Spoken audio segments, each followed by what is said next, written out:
Hello and welcome back to 209 Prep Sports. We've been a little under the weather, kind of out of things for the last few weeks, getting through the holidays and such.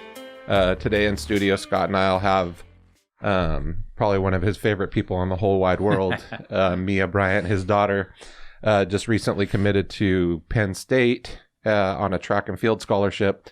Before we get into that, just kind of wanted to touch base on a few different things. Obviously, all sports are still on hold, with nothing really going to be decided till January 25th.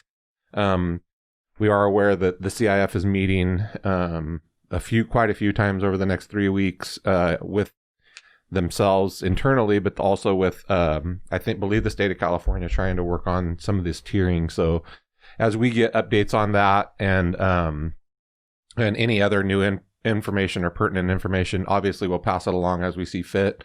We will record another podcast as well today, kind of addressing some of the new signings and kind of just the state of sports, I guess, in general. But we wanted to give Mia her due and not have get too much in the wash with the other things that are going on. So yeah, and Mia, you can cut me off if you want, but I'm just going to give you a little background on her because we want her to spend a lot of time talking about where she's at now and sure, and kind of the process and what led up to that. But as you know, I'm her father and very proud of the accomplishments that she has to date. But I know she probably won't go back and talk about some of the things that she's done. So that's where I'm going to interject right now.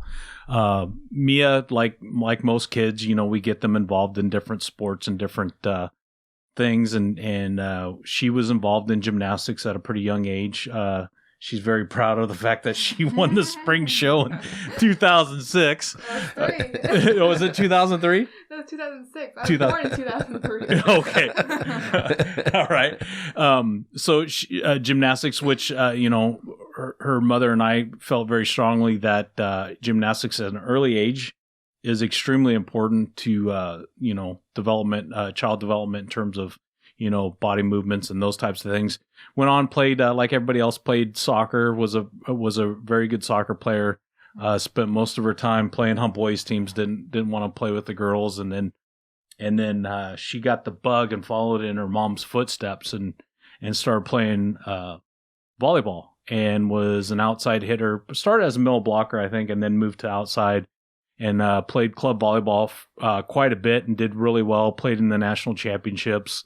And then also played beach volleyball and was really good at beach volleyball. And her and her partner actually won the NorCal championships. And the state championship. And then went on to win the state championship. So with that said, I'll punt it back over to you, Chris, and we can kind of get started on where she's at now. So let's do that. Let's talk about how you made the transition to track and field.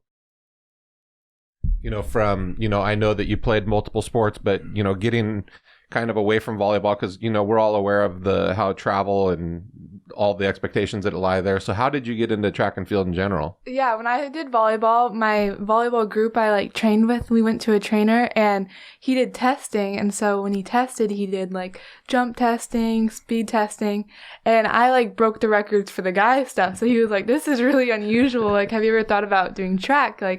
Your times are really good and you could jump high. And I was like, no, I never thought about it. And then a year went on and I stayed with this trainer and I was kind of getting bored of volleyball because I did it for so long and I just wanted to do something where it was just me, not a team. And so I tried track and the first day I fell in love with it, but I didn't know what event I wanted to do. So my coach, that was my new club track coach, he thought it was a good idea to try to put me in everything to see what I was best at. And I ended up being pretty good at most things. And so he told me to try the heptathlon, which is 7 events, which I do now. So the heptathlon, what the preparation that goes, because most people, if they're sprinters or if they're hurdlers or high jumpers, they're focused on that one particular specialty. But with the heptathlon being 7 events, how's that prep time for a week look? What's that look like for you? Yeah, practice time and stuff.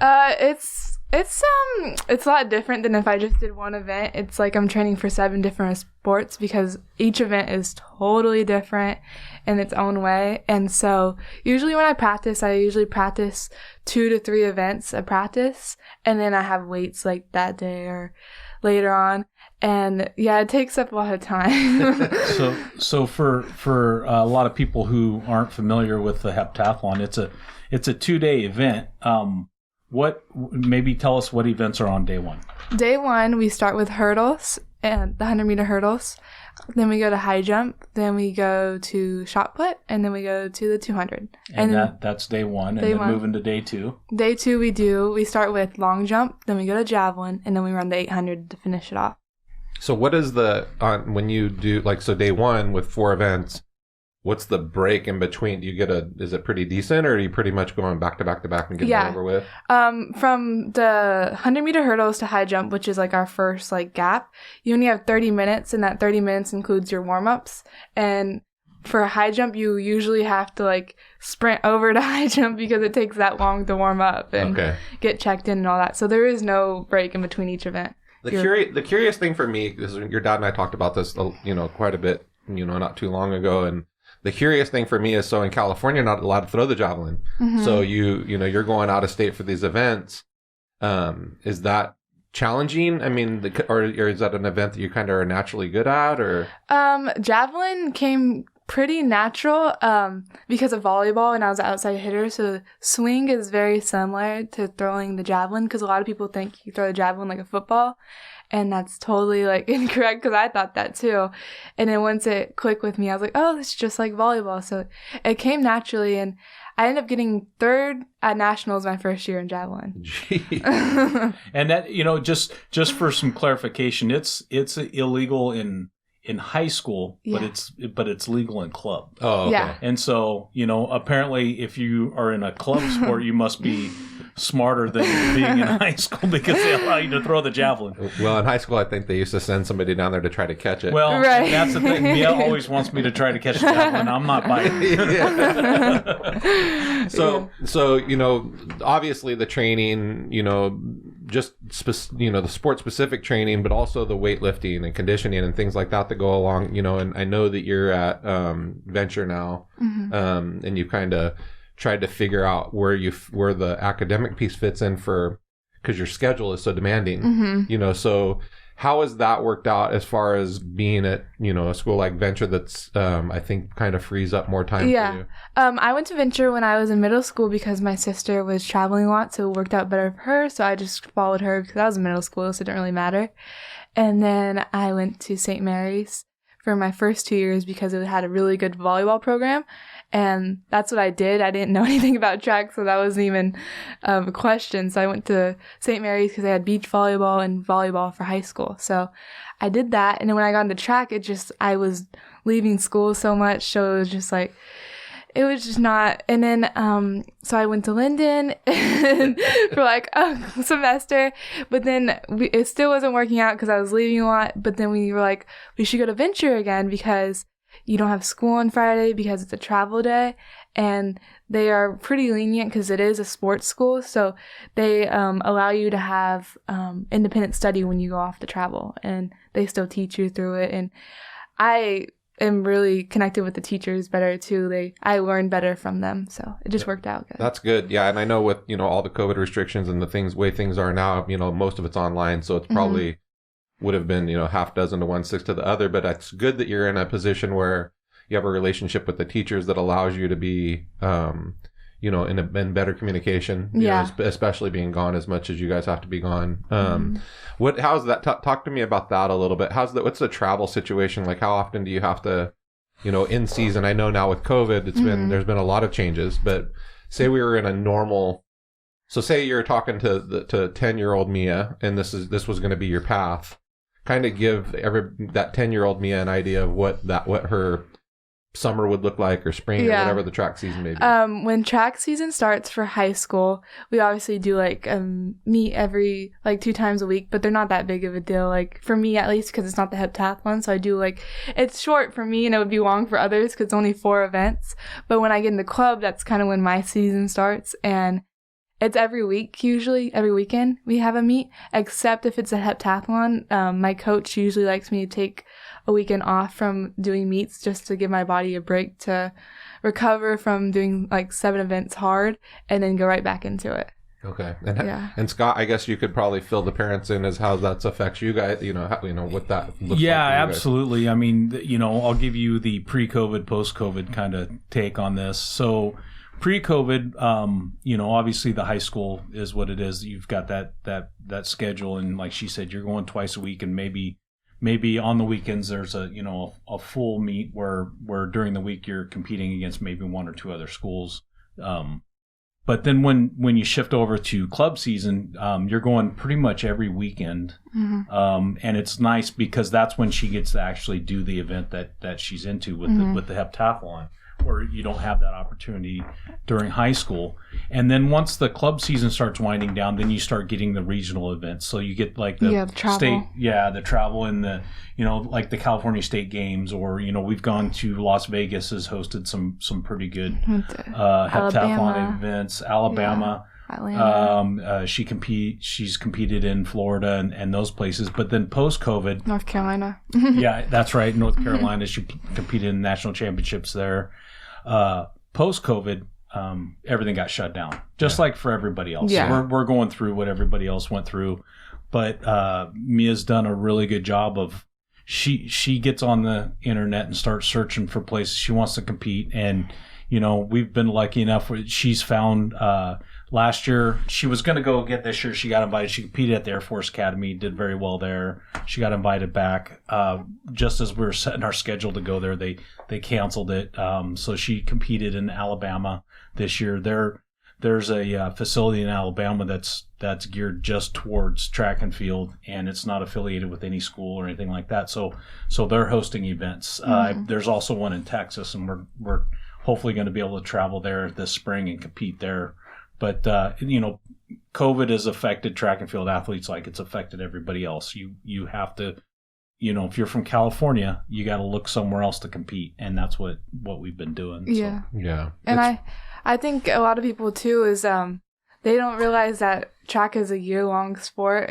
We have high school, then we go to summer club, and then we go to indoor club, which is on an indoor track. And so it's a year-round. We only have like a month off each year. Maybe explain real quick how the indoor, so you compete outdoor, you compete in the heptathlon, and then indoor season you compete in the pentathlon. So maybe explain that. The pentathlon is 5 events. So we do the 60-meter hurdles, we do high jump, shot put, long jump, and the 800. And that's a one-day event. Yeah, all 5 events in one day.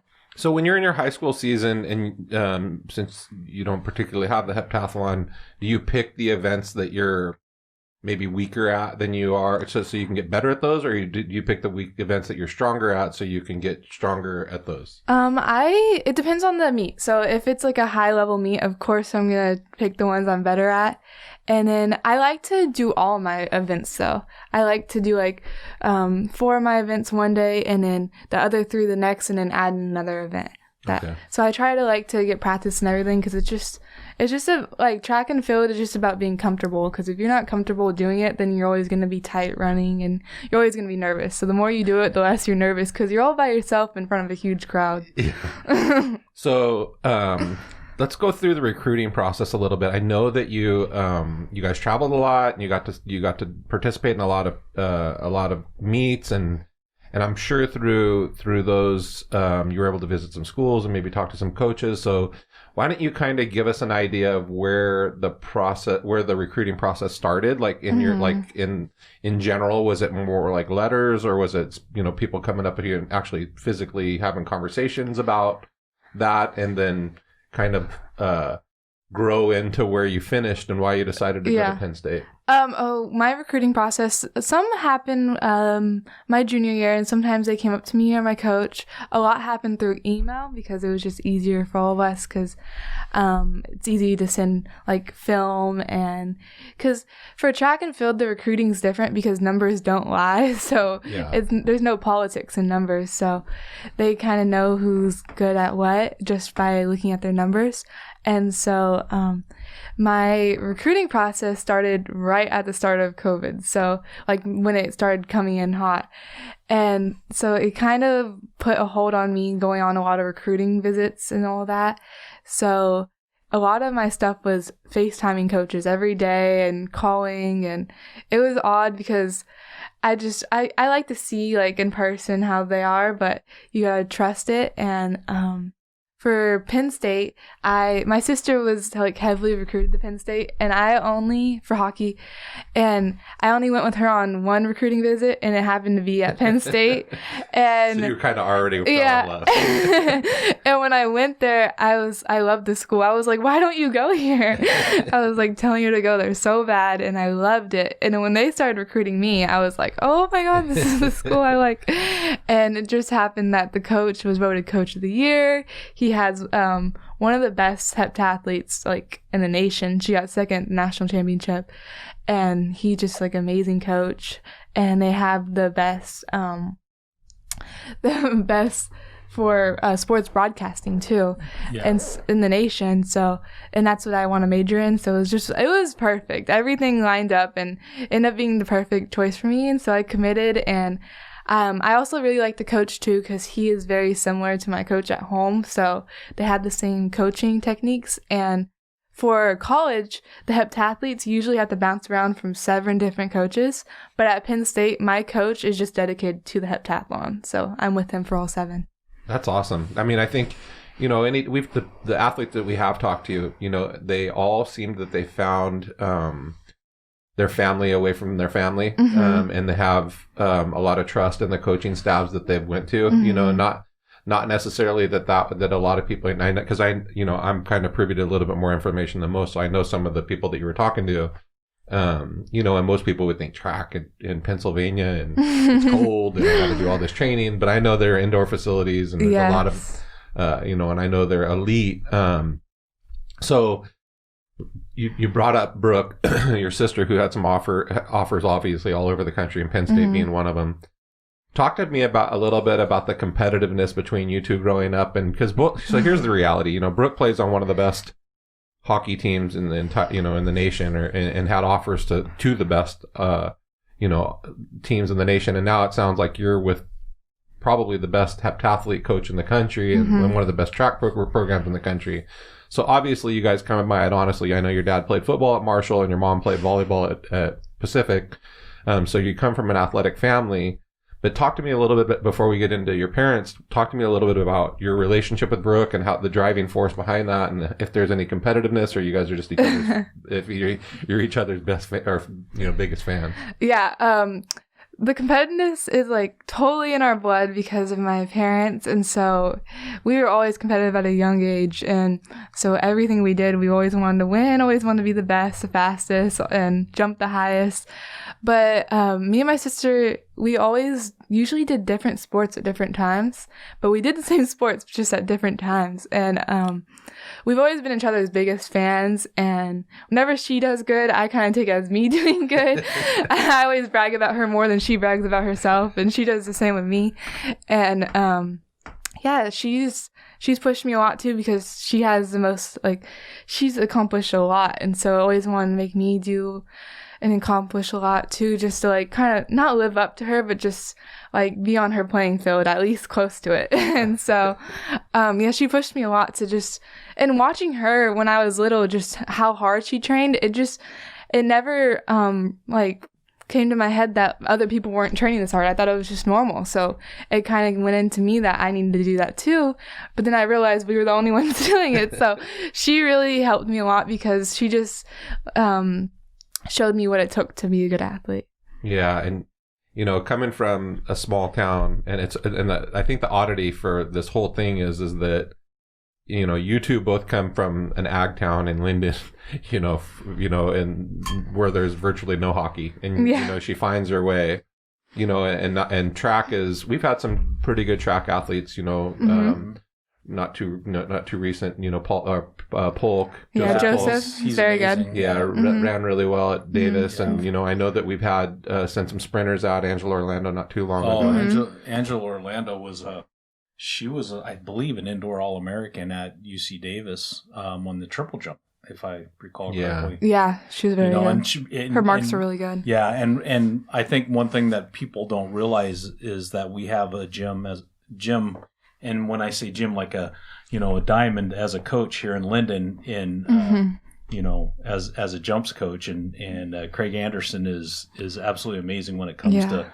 long jump and triple jump, and he's really helped us out a lot. And I'll talk about the coaches a little bit more later. Sure. And so I think it's really neat that that you both, I think, and not that track's not a primary sport, but I think it's neat that that your family found the niche that suited you best. Yeah. And so I think talk to me a little bit about how you guys kind of operate as a family and kind of figure out, like, hey, because I know that at one point, like you said, you guys won sections or NorCals and state and beach volleyball. So most kids would be like, grab onto that. This is who I am. Yeah. And you just went, you know what? I'm good at volleyball, but I want to be, great at. Yeah. I found track and field kind of towards the end of my freshman year, kind of sophomore year. And so as I was in my freshman year, that's when all the volleyball stuff was going really well for me. But I was doing volleyball since 5th grade, so it was kind of just like not as exciting to me as it always was, and I loved it, don't get me wrong, but I just wanted to try something else. I did, for the first season for track, I did volleyball, beach volleyball, and track all at the same time. So I was going from beach volleyball practice to track practice with sand everywhere, and so I kept it just as like a fallback, like if I'm not doing good at track, I could always go back to volleyball.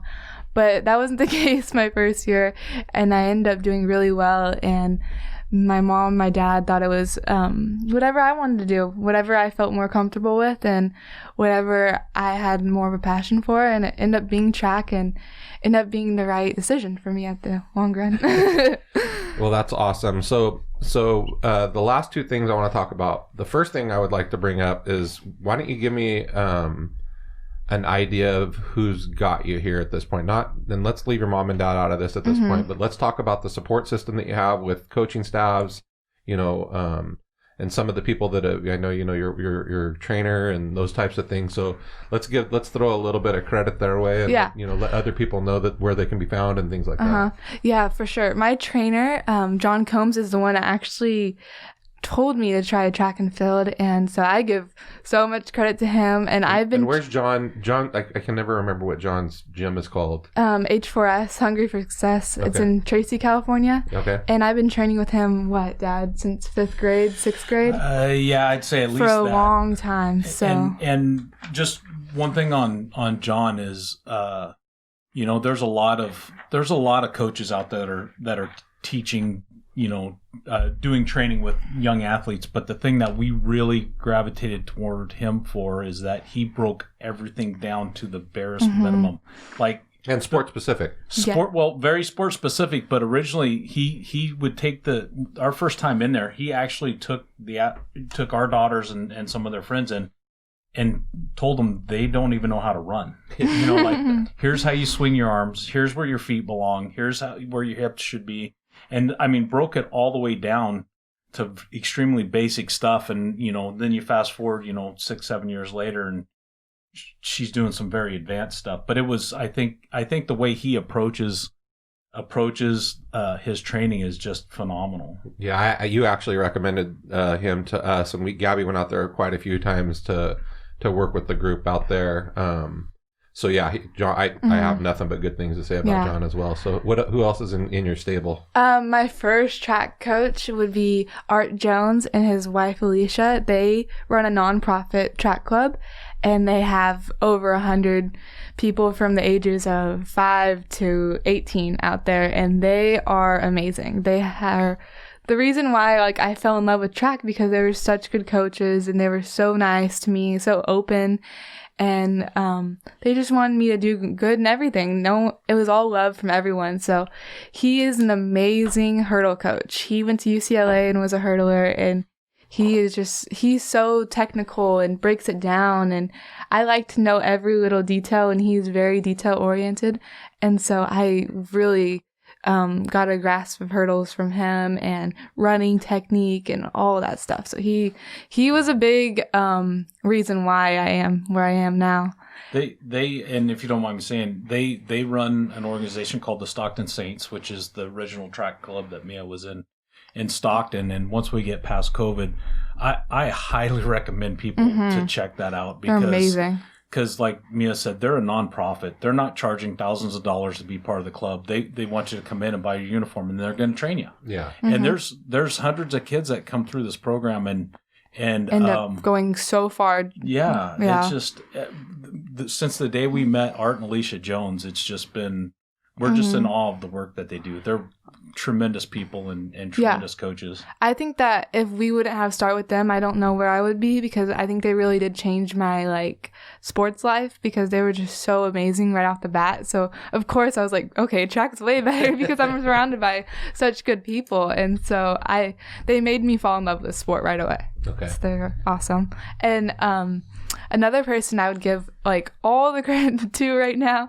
would be my coach, Tim O'Neill. He is like our right hand man. He's like one of my like second father figures. I'm with him all the time. He is my heptathlon coach, and he's amazing. He knows how to get me right mentally, because sometimes it's really like a mental game in heptathlon because it's 7 events, so you have to stay strong through the whole time. And he has the same personality as me, so we attack things the exact same, and we're a really good team together. And he was a heptathlete at USC, so he knows how to do it from the high level, and he was a really good heptathlete.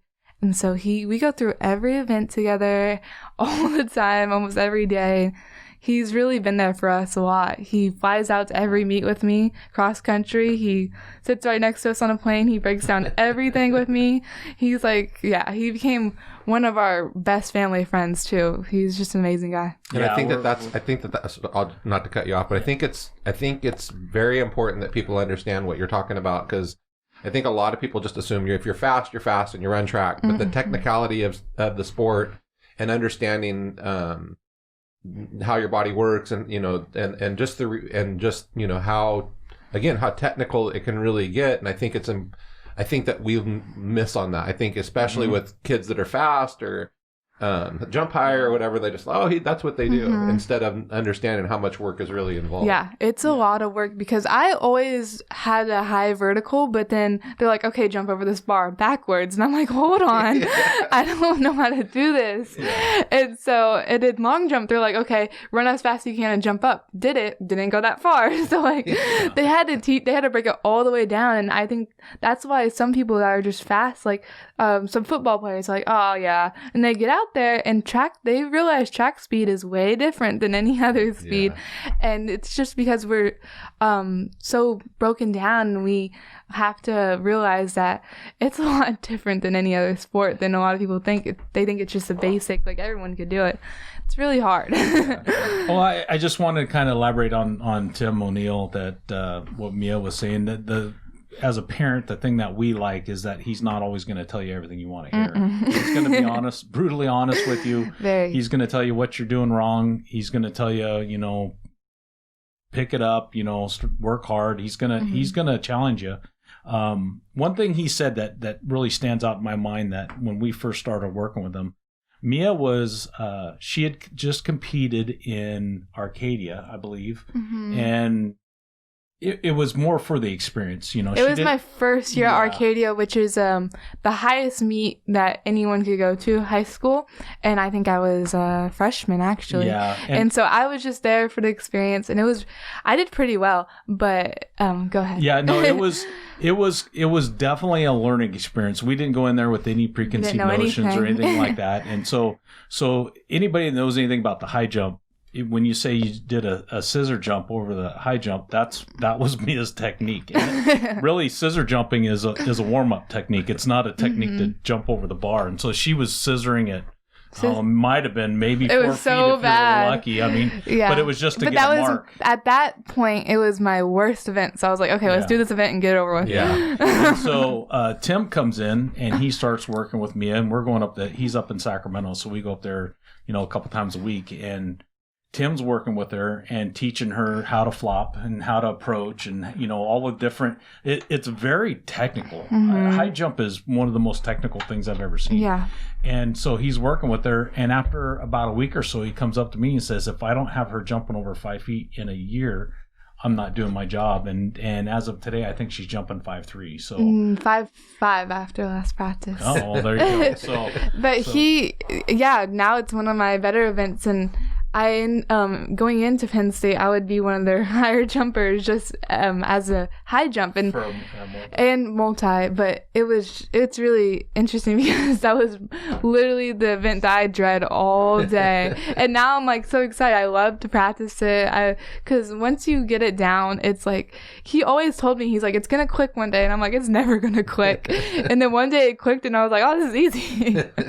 Are there any other coaches that you'd like to throw, some credit towards? Yeah, like he was saying, Craig Anderson in Linden, we met him later on after a lot of training, and I was pretty good at long jump. I just never had like a one-on-one long jump coach. I always had Tim, and Tim's amazing long jump coach. But we went to Craig, and Craig, he competed at San Jose a long time ago, and that's when they were like a really hot like team. They had Tommy Smith, they had so a lot of like amazing guys that are like legendary in the track community, and he knows a lot. And you would never know it because he's a really quiet man, really humble, and he's very technical, and he comes off a lot different than my other coaches. He comes off very calm, and I kind of need that balance.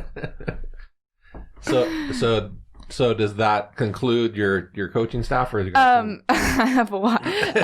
Another person that I have credit to is Channing Wilson. She is a javelin coach, and she is actually training for the Olympic trials right now. So to have someone training you that is also training for the highest level to compete in is amazing. She is all work, no talk. She is the real deal, and she's amazing. She took me to a clinic in Arizona that was put on by Thomas Roller, the best javelin thrower in the world. He's from Germany, and he's the best. And so she took me there, and we got trained by him, and I end up meeting a lot of my friends now today that I met there, and it was just a great experience, and I'm so glad she took me with her there. And the next coach my last coach that I like to give credit to is Kip Hummel. He is my shot put coach, and he was a coach at Delta for the longest time, and he is a really good family friend. But he helped me a lot. Like, oh God, I was terrible at shot put, and now it's something I feel really comfortable with now, and I have all confidence going into it, knowing that I could win this event, and so he has made me very confident in that event. The one thing I'll say about Kip Hummel, like Mia said, he's a very close family friend, but when Mia first got into track and field and then decided that she wanted to be a multi-athlete, he came up to me and says, how much money you got? And I'm like, well, what do you mean? He goes, you're going to be buying shoes. And I'm like, what do you mean? Okay, I'll buy her a set of spikes. Yeah. And he's like, he just laughed at me and shook his head and walked away. Apparently, you have to have specific shoes for every single event. I did not know this. Right now, I have 2 or 3 shoes for each event. I mean, so I'm like, a whole bag just to carry I have 3 bags of shoes I have to bring to practice. And now, after getting the opportunity to watch Mia for a while and watch other athletes and see how they have to compete, with their footwork and stuff, it makes perfect sense of why you can't really compete in the high jump wearing a javelin shoe or vice versa, because of the way, what they're constructed to do. So if you have a young athlete that is possibly going to get into the multi, start saving your money for shoes. Those shoes are not cheap. Best websites to find them too. Yeah, I feel bad for my parents because I like the nice ones, the flashy ones, so those ones aren't cheap. Well, you've just led me into my last question. I'd really like you to kind of give your your input as far as what your parents have meant in this process, your family, your friends, your support system outside of, obviously you have to have a lot of coaches because it's a lot of events, and I know that you have, a lot of people that are in your corner. But why don't you talk about your support system within the family, and again, your friends and things like that? Yeah. With track and field, I realized that you need the really strong support system because it is just you versus the clock. It's not like you're on a team. No one can like hype you up during the game, or you take all the fall. You win by yourself and you lose by yourself. So you need people there in your corner. And I'm really lucky that my parents are both Division I athletes, and they are like amazing, and that's why me and my sister have become like and went so long as athletes. And they bring us to every practice. They're always a parent at every one of my meets, and they're really the reason why me and my sister have gone this far, because they just know how it is because they're ex-athletes and they know how much training it's going to take, and they never question it. They always took us to everything. They always were there with their checkbook because it's not cheap. Oh boy. Yeah. And they really they gambled with us. Like, they're like, they could have been wasting all their time and money, but end up paying off at the end. And they trusted us, and they knew that something was going to happen even if we didn't. Like, for a while there, I was like, oh no, it's not going to be good. But they always knew it was going to be good. So I didn't know what they were thinking, what they were seeing, but they saw it before I saw it. So it was perfect. And I would say that my sister too, she is, like I said earlier, she's a big support system too, because she's been through it, and she is like someone I look up to as an athlete. Not even, we do total opposite sports, but she is just like a beast at everything she does, and nothing seems to faze her when things go wrong. And so I like to look up to her a lot, and my teammates too. And they always, because they've been through it, they've been doing track longer than me, so I kind of see how they adapt to things. And everybody's really helped me. I would say my parents and my sister helped me the most. So, Dad, you have anything to put into that? Well, I will say this. I think Mia, I appreciate the kind words, Mia, but I will say this. I don't think she gives herself enough credit. She's her hardest critic, and she is extremely motivated. And the one thing I will say, probably her number one quality is her work ethic. She doesn't take a day off. She does something every single day. She's disciplined on practicing, she's disciplined on training, and she's disciplined on nutrition, and it shows. You have to put all those things together.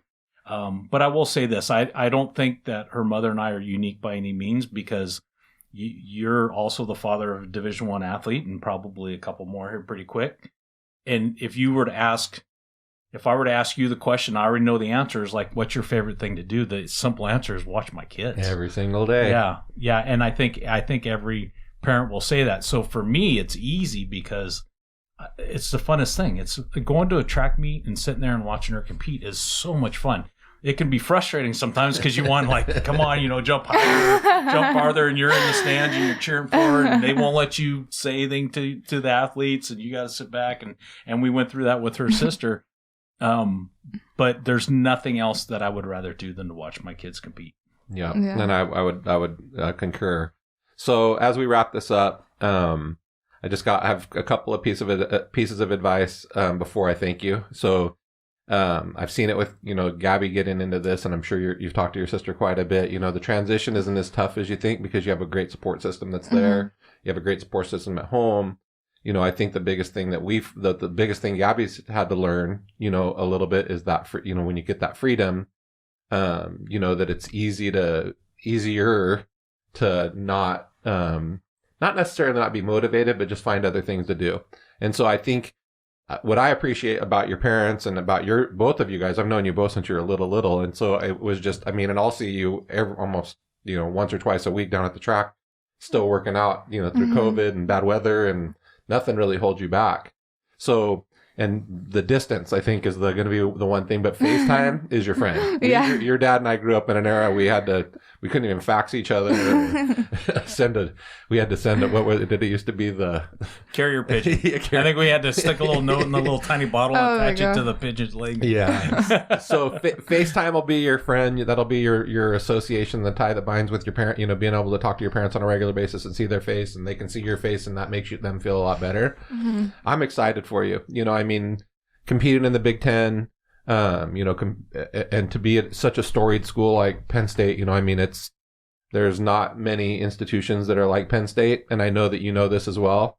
I'm super excited for you that, you know, you're going to be able to be in a major that suits you and is and is at the top, not just a top track program, but the top broadcasting program, or sports broadcasting program. Yeah. You know, so I'm super excited for you and super proud of you, and I can't thank you enough for coming in and being so open with us, because and much like Brooke and we talked to Skylar May earlier in the season, where with the sports that are individual sports, and also a little bit off the beaten path. It's not your volleyball, basketball type of a thing. Yeah. So I thank you. You know, you did a great job. I don't know if you were nervous, but you didn't come across as nervous, and I'm sure you're going to have plenty of these interviews going forward. So thank you very much. Thank you. It was really fun. And so as we wrap this up, you can always reach us at 209 Prep Sports. On Twitter, you can reach us at 209 Prep. You can reach us on Facebook at 209 Prep Sports, or you can email us at prepsports209@yahoo.com. Again, prepsports209@yahoo.com. And always, if you have a recommendation for an athlete that you think would be great to have on the show, we definitely want to hear about them. And you know, if it's you, reach out to us and let us know. So thank you, everybody. Have a great day. We'll be back soon.